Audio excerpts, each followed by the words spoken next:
Hola chicos, en este caso vamos a ver qué es una función par. Entonces, una función par se caracteriza porque cuando yo tomo los valores de x, en este caso 2, y tomo su opuesto que es -2, van a tomar solo un valor en el eje y.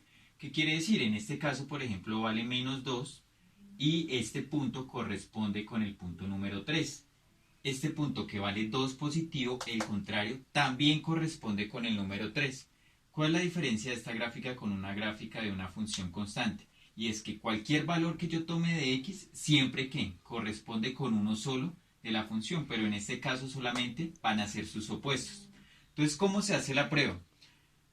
Me debe cumplir que la función evaluada en -x debe ser igual a la función evaluada en x. Entonces, miremos un ejemplo. F de x igual a x al cuadrado más 4. Entonces, ¿qué es lo que voy a hacer? Donde hay x voy a hallar la función evaluada en -x, donde hay x voy a reemplazar por -x. Entonces la función evaluada en -x va a ser, miren acá dice x al cuadrado.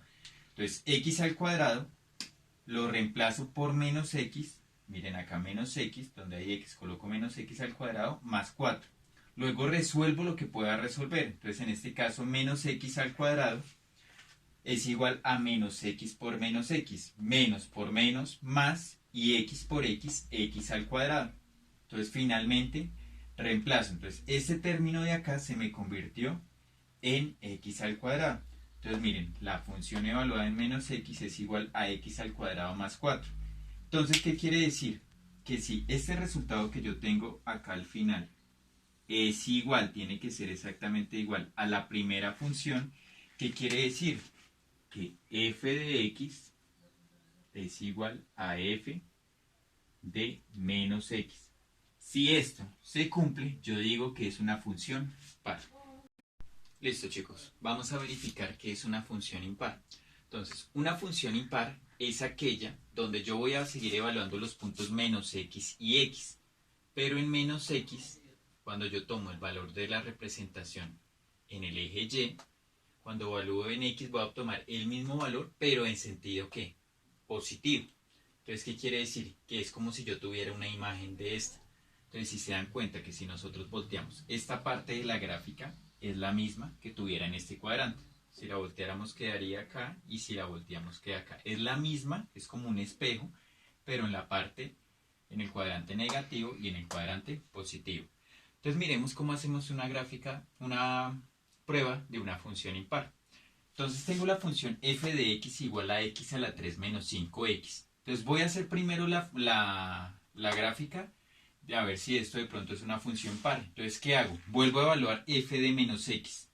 Entonces, la función evaluada en menos x va a ser menos x a la 3 menos 5 y donde hay x voy a colocar menos x.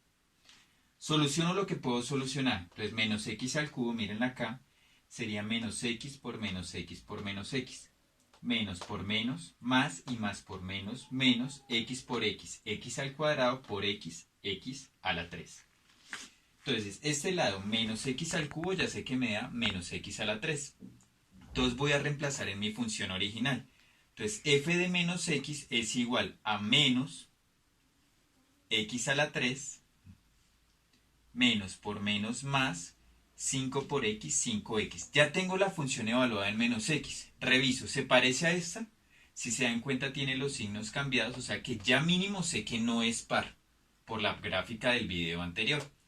Ahora voy a verificar si es impar. Entonces, si es impar, ¿qué debo hacer?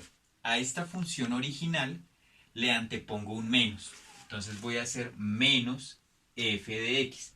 ¿Qué será hacer menos f de x? Es prácticamente cambiar los signos. Entonces, si se dan cuenta, este x a la 3 es positivo. Me puede dar, al cambiarle los signos, me queda negativo. Y este señor que es negativo pasa acá a ser positivo. 5 de x. Ahora verifiquemos, miremos acá y si se dan cuenta esta función es igual a esta. ¿Qué quiere decir? Que la función evaluada en menos x, que es esta, es igual a menos la función de x, que es la que acabamos de hacer. Si estas dos se cumplen, significa que es una función impar. Entonces, como nos dio una función impar, recordemos, función par es si yo hago evalúo menos x y me da lo mismo de la función. Para la función impar debo comprobar estas dos partes. Y si no me da ninguna de las dos, significa que la función no es par ni es impar.